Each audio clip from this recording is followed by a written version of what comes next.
नमस्कार, स्वागत है आपका एएनबी न्यूज पर। मैं आपके साथ रवि राजपूत। वहीं छत्तीसगढ़ के मुख्यमंत्री भूपेश बघेल का बस्तर दौरा रद्द हो गया है, जिसके बाद अब सीएम बघेल वर्चुअली सुकमा और जगदलपुर के कार्यक्रम से जुड़ेंगे। सीएम का दौरा रद्द होने की वजह से बारिश और खराब मौसम बताया जा रहा है।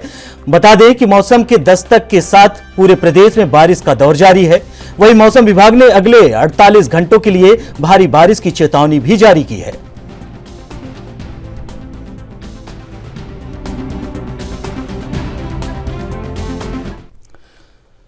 बढ़ते हैं अगली खबर की ओर, जहां कांग्रेस के आपातकाल को लेकर भोपाल में बीजेपी ने प्रेस वार्ता की, जिसमें उन्होंने आपातकाल के समय लोगों पर हुए अत्याचार की दास्तां सुनाई। इस मौके पर बीजेपी नेता वीडी शर्मा ने कांग्रेस पर हमला बोलते हुए कहा कि कांग्रेस ने इस दौरान लोकतंत्र की हत्या कर दी थी और इस आपातकाल में कमलनाथ जी की क्या भूमिका थी वो भी बताएं।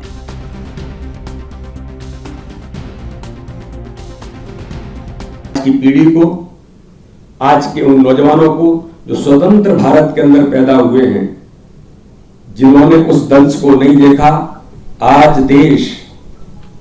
इस देश के इतिहास को उस रूप में देखने का भी प्रयास करता है कि कांग्रेस के नेतृत्व ने इस देश के अंदर किस प्रकार से आक्रमण किया था। 1975 में आज के ही दिन सत्ता को अपने हाथ से फिसलता देख इंदिरा गांधी जी ने आपातकाल की बिसात रची थी, जिस पर संजय गांधी कांग्रेस के नेता, उन्होंने शकुनों की भांति पासे फेंक रहे थे और इंदिरा गांधी की कुर्सी बनी रहे यह सुनिश्चित कर रहे थे। वर्षों से चली आ रही पारिवारिक सत्ता के क्षय का डर इस हद तक था कि पूरे लोकतंत्र का गला घोटने में जरा भी देरी नहीं की थी। लेकिन इस अवसर पर आज इस पत्रकार वार्ता में मुझे ये बताने में, आज इस काले दिन में कोई संकोच नहीं है, बल्कि मैं गंभीरता के साथ कहना चाहता हूं कि देश की लोकतंत्र की हत्या करने में इंदिरा गांधी, उनके बेटे संजय गांधी ने जो भूमिका निभाई थी, दुर्भाग्य है कि मध्य प्रदेश के पूर्व मुख्यमंत्री श्रीमान कमलनाथ, श्रीमान संजय गांधी जी के साथ उस लोकतंत्र की हत्या करने के प्रमुख किरदार की भूमिका में उस समय थे और महत्वपूर्ण भूमिका देश के लोकतंत्र का गला घोटने में निभाई थी। आज संपूर्ण मध्य प्रदेश की 8.5 करोड़ जनता श्रीमान कमलनाथ जी से पूछना चाहती है कि कमलनाथ जी, आपकी भूमिका देश के लोकतंत्र की हत्या करने में जो प्रमुख किरदार के तौर पर आपने निभाई थी, आज का मध्य प्रदेश भी जानना चाहता है कि आपका इतिहास क्या था। मैंने कुछ समय पूर्व आदरणीय तरुण जी ने भी इस बात का उल्लेख किया था कि 84 के दंगे भी इस देश के याद दिलाते हैं कि आदरणीय कमलनाथ जी, आपकी भूमिका उस समय क्या थी। आज भी जनता के सामने ये प्रश्न, तो इस प्रकार से देश के अंदर लोकतंत्र की हत्या करने का काम कांग्रेस के नेतृत्व ने जिस प्रकार से किया था, और सबसे बड़ी बात एक और मैं जो कहना चाहता हूं, और कांग्रेस के नेता जो आज दुनिया के अंदर देशों में जाकर के भारत के लोकतंत्र पर प्रश्न खड़ा करने वाले राहुल गांधी जी, मैं आपसे पूछना चाहता हूं कि आज लोकतंत्र को बंधक रखने का प्रयास करने वाले काले दिवस पर मैं आपसे पूछना चाहता हूं कि अभिव्यक्ति की स्वतंत्रता की दुहाई देकर विदेशों में भारत को बदनाम करने का जो कुचक्र आप चला रहे हैं, आपको इसका जवाब देश पूछ रहा है कि राहुल गांधी जी, भारत को बदनाम करने के लिए दुनिया के सर्वाधिक लोकप्रिय नेता माननीय प्रधानमंत्री नरेंद्र मोदी जी को प्रहार करने के लिए आप जिस प्रकार से दुनिया के अंदर भारत को बदनाम करने का आपने जो प्रयास किया है, कि आपके पुरखों ने इस देश को आपातकाल की आग में क्यों झोंका था। जनता की आवाज को उठाने वालों को जेल की काल कोठरी में क्यों लोगों को ठूस दिया गया था? जनता के सलाखों को अखबारों के माध्यम से पूछने वाले निर्दोष पत्रकारों को भी आपने कैद में डाल दिया था। इतिहास इस देश का कहता है, देश के लोगों के मौलिक अधिकारों को आपके ही दल की सरकार के नेतृत्व ने कुचल दिया था। देश को एक ऐसे अंधेरे में क्यों डुबोया था जहां सरकार के खिलाफ जुबान खोलने का अर्थ होता था जेल के सीकचों में जाना। मैं राहुल गांधी जी और कांग्रेस के नेताओं से पूछना चाहता हूं कि 21 महीनों में 11 लाख लोगों को जेल में डालकर कांग्रेस किस तरह की जन सेवा करने में लगी थी। ये देश की 140 करोड़ जनता भी इस बात को राहुल गांधी जी आपसे पूछना चाहता। मैं आज के इस दिन को काले दिवस के तौर पर पूरी भारतीय जनता पार्टी, देश के लोगों ने आज इस दिशा में काली पट्टी बांध करके तो हमने इस दिशा में आज विरोध प्रदर्शन किया ही है। जब जब देश में इस क्रूरता का काला इतिहास लिखा जाएगा तब तब मुगलों अंग्रेजों के साथ दमनकारी कांग्रेस का नाम भी लिखा जाएगा, जो आज की पीढ़ी भी इस इतिहास से अवगत हो रही है। और इन सारी चीजों से देखकर इस देश के अंदर आज के इस दिन को कड़ा प्रतिकार और अपने मन के अंदर उस भाव को जो माननीय प्रधानमंत्री नरेंद्र मोदी के नेतृत्व में इस देश के सारे गुलामी के प्रतीकों को जो समाप्त करने का अभियान माननीय प्रधानमंत्री ने लिया, हमें गर्व है कि एक एक गुलामी के प्रतीकों को तो समाप्त किया है, लेकिन ये दंश जो कांग्रेस की सरकार ने, कांग्रेस के नेतृत्व ने इस देश पर काले अध्याय के तौर पर भारत के लोकतंत्र की हत्या की थी, आज वो दंश, उसकी यादें, उसका दर्द आज भी इस देश के जनमानस की रूह कांप देता है, उन्हें हिला देता है। इसलिए हम आज के इस काले दिवस पर उस समय हुए घटनाक्रम की कहीं न कहीं पूरा देश इसकी कड़ी आलोचना करता है। रोड शो प्रतीकात्मक रोड शो है, लेकिन जो मैंने कहा कि मध्य प्रदेश की जनता का आशीर्वाद माननीय प्रधानमंत्री को जो है उसकी झलक इस रोड शो के अंदर दिखाई देगी। छोटा रोड शो है, राजभवन से लेकर के लगभग मुझे लगता है कि जो कंट्रोल रूम तक का जो एरिया है उस एरिया में रोड शो होगा और एक प्रभावी और संदेश देने वाला रोड शो हम माननीय प्रधानमंत्री जी के स्वागत में भारतीय जनता पार्टी का एक एक कार्यकर्ता, माननीय राष्ट्रीय अध्यक्ष जी, माननीय प्रधानमंत्री। बढ़ते हैं अगली खबर की ओर, जहां इंदिरा गांधी की ओर से लगाए गए आपातकाल को लेकर बीजेपी के वार के बाद अब कांग्रेस ने पलटवार किया है। कांग्रेस नेता विवेक तनखा ने कहा कि 40-50 साल पुरानी बातों को लेकर वो क्या हासिल करना चाहते हैं। बीजेपी अपनी बातें बताए। आज मणिपुर में क्या हो रहा है, पूरा विश्व इस बात कर रहा है। उन्होंने कहा कि अमित शाह जी, आप 40-50 साल पुरानी बातें ना करें, आप अपने समय की बात करें, आज की बात करें।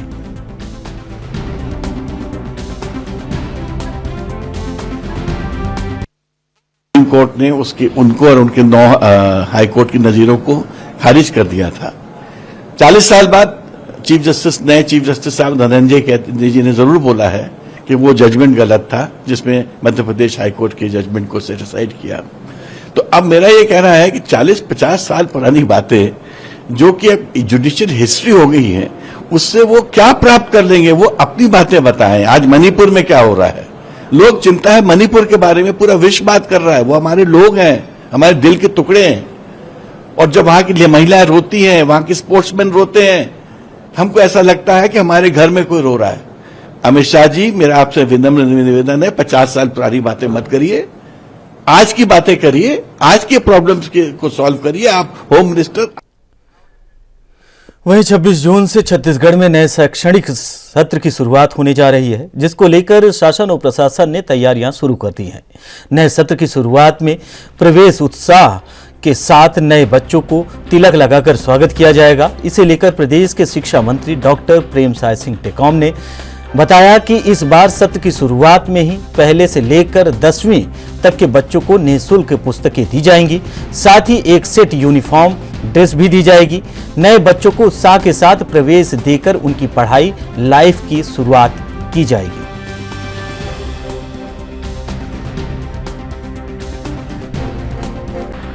सत्र की शुरुआत करने की तो नया शैक्षणिक सत्र शुरू होगा 26 जून से, और 26 जून को जब शुरुआत करेंगे तो जो नए बच्चे आएंगे उनका प्रवेश उत्सव मनाया जाएगा, उनको तिलक लगाया जाएगा, उनका स्वागत किया जाएगा।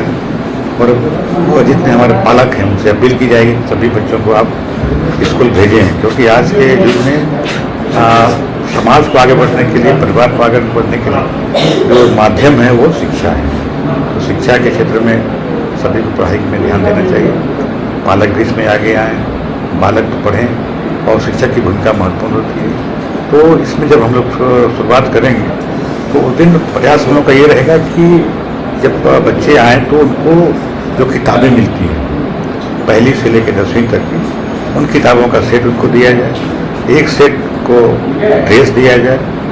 और माननीय मुख्यमंत्री जी का जो घोषणा हुआ है वो अपने योजना बनाए, मुख्यमंत्री स्कूल जतन योजना, उसके तहत जितने रिपेयर और मरम्मत योग्य जो भी स्कूल हैं, आश्रम है, छात्रावास हैं, उसको मरम्मत करने के लिए धनराशि दी गई है, और वो मरम्मत हो जाए तो उसमें। वहीं मध्य प्रदेश के नेता प्रतिपक्ष डॉक्टर गोविंद सिंह उज्जैन पहुंचे, जहां उन्होंने श्री महाकाल लोकग्राम, कलियादेह, महल तालाब, सिंहस्थ भूमि और अन्य जगहों का निरीक्षण किया। इस मौके पर गोविंद सिंह ने महाकाल लोक में घोटाले और सिंहस्थ घोटाले को लेकर बीजेपी नेताओं पर बड़े आरोप लगाए। उन्होंने बात बात में ही केंद्रीय मंत्री ज्योतिरादित्यनाथ सिंधिया पर भी तंज कसा।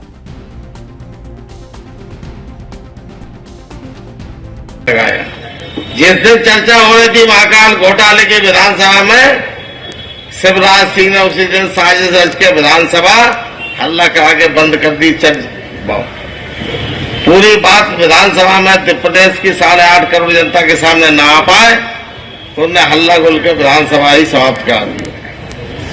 हमने जो छपरा का घोटाला, हमारे पास जवाब है सरकार का। भूपेंद्र सिंह मंत्री जवाब देते हैं, कोई घोटाला, कोई सफाई नहीं, सब स्वच्छ गंगा बह रही है छपरा में, कोई नाला नहीं बह रहा। और अभी आप सब कह रहे हैं कितनी गंदी है, हाथ धोने में भी हाथ जल सकते हैं, और ट्रीटमेंट प्लांट लगा रहा है इतने करोड़ रुपए का, सब बजट उनने पूरा जवाब दे दिया। जवाब हमारे पास है, मैं आपको भेजूंगा। लेकिन जब सरकार के पास शिकायत हुई, सरकार सुने नहीं, लोकायुक्त सुने नहीं, अधिकारी भोपाल का या उज्जैन का कलेक्टर और यहाँ के नगर निगम के अधिकारी भ्रष्टाचार के बारे में कुछ कार्रवाई करे नहीं, तो फिर कहाँ जाए आदमी। महेश परमार जी और हमारे मालवीय जी, हमारे साथियों ने मिलकर अब कहा कि भगवान माँ काली जी आप ही इसको कुछ कर सकती हो। तो जय हवा भगवान महाकाल के उससे चलाई गई। उन्होंने अपने पुत्र शंकर सुब्रत केसरी नंदन हनुमान जी से कहा कि आप जाइए, भ्रष्टाचार न लोकायुक्त खोलना है न शिवराज मानना है, आप जरा फूंक लगाइए। हनुमान जी ने फूंक लगाई और महाकाल का भ्रष्टाचार पूरे विश्व में उजागर हो गया। जिस दिन हमारी भगवान बर्दाश्त नहीं कर पाए और उन्होंने इस प्रकार की सजा दी। और जय महाकाल का घोटाला शिवराज सिंह का सरकार में अंतिम कील ठोकेगा। नवंबर के महीने में शिवराज सिंह जनता तैयार बैठी है, हर जगह नाराजगी है। शिवराज की शक्ल से लोगों को नफरत है, कोई शक्ल देखने। फिलहाल रुकते हैं छोटे से ब्रेक के लिए। ब्रेक के बाद जल्द हाजिर होते हैं।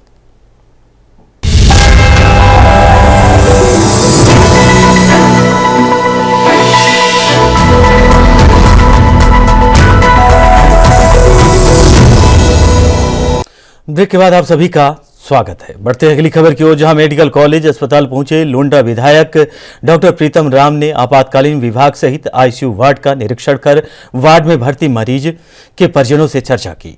इस दौरान मरीज के परिजनों से अस्पताल में मिलने वाली सुविधाओं के बारे में विस्तार से जानकारी प्राप्त की, जहां सारी व्यवस्थाओं को दुरुस्त पाया गया। दरअसल बीती देर रात मेडिकल कॉलेज अस्पताल के औचक निरीक्षण पर पहुंचे लुंडा विधायक डॉक्टर प्रीतम राम ने मेडिकल कॉलेज अस्पताल का औचक निरीक्षण किया। मीडिया से चर्चा के दौरान डॉक्टर प्रीतम राम ने बताया कि लुंडा क्षेत्र के कुछ मरीजों की अस्पताल में भर्ती होने की सूचना विधायक को मिली थी। वहीं जिस पर तत्काल विधायक डॉक्टर प्रीतम राम मेडिकल कॉलेज अस्पताल पहुंचे और अपने विधानसभा क्षेत्र लुंडा के भर्ती मरीजों से हालचाल जाना।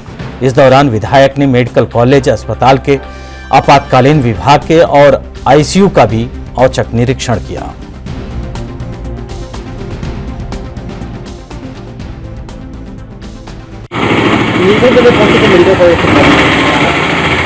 क्षेत्र से कुछ सीरियस केस जो है यहाँ पर रिफर किए गए हैं, तो उन्हीं को देखने के लिए मैं आया हूँ। वो एक्यूट एब्डोमिनल पेन का केस है और उसी को जो है देखने के लिए आए थे। और यहाँ पर सभी डॉक्टर लोग लगे हुए हैं, अभी एडमिट किए हुए हैं, तो अभी सर्जरी की तैयारी हो रहा है। मैं कैजुअल्टी को भी कैजुअल्टी में भी तमाम क्षेत्र से आ रहे मरीजों को भी देखा। काफ़ी एक्सीडेंटल केस भी आते हैं और यहाँ पर सभी सिस्टमेटिक रूप से व्यवस्थित तरीके से सभी ट्रीटमेंट दिए जा रहे हैं। सर्जरी का भी आईसीयू देखा, यहाँ पर इमरजेंसी केस रखे हुए हैं।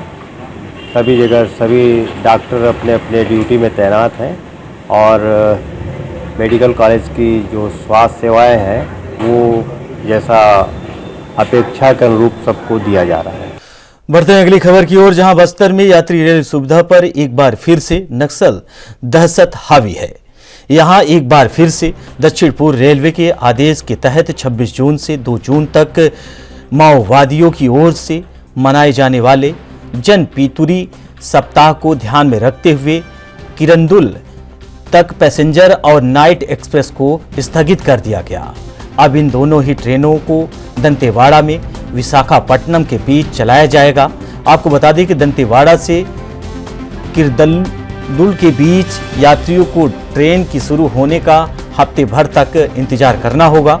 वहीं गौरतलब है कि यहाँ सबसे ज़्यादा माओवादी हमले होते हैं, इस वजह से इस जगह पर ट्रेन को स्थगित कर दिया जाता है।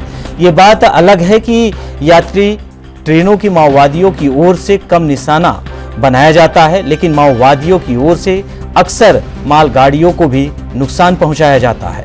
लेकिन फिर भी एहतियातन के तौर पर रेलवे ने यह आदेश जारी किया है।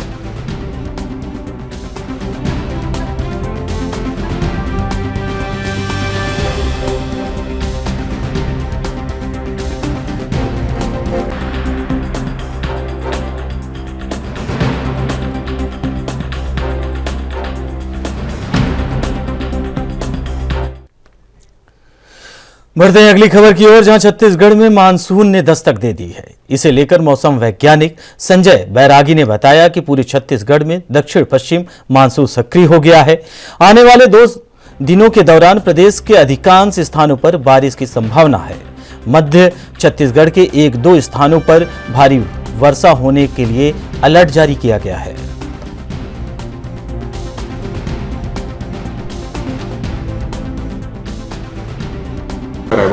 हाँ, ये मानसून क्या है, कल ही पूरा छत्तीसगढ़ कवर हो गया। छत्तीसगढ़ में अभी मानसून सक्रिय है और आगे 2-3 दिन तक ऐसी स्थिति बनी रहेगी। उसके बाद 1-2 दिन के लिए थोड़ा रुकेगा, मतलब पानी जारी रहेगी, हल्की बारिश और मध्यम बारिश जारी रहेगी। फिर जो है फिर सक्रिय हो जाएगा, अच्छी बारिश और हैवी रेन भी हो सकता है। सर, अभी तक इस सिचुएशन को देखिए क्या लगता है, ये सीजन अच्छा बारिश है? हाँ, अच्छी बारिश होगी और किसान लोग की बात है कि उन लोग भी अपना कार्य आराम से शुरू कर सकते हैं। फिलहाल इस बुलेटिन में हमारे साथ इतना ही। बाकी देश दुनिया की तमाम बड़ी खबरों से जुड़ने के लिए देखते रहिए एएनबी न्यूज। नमस्कार।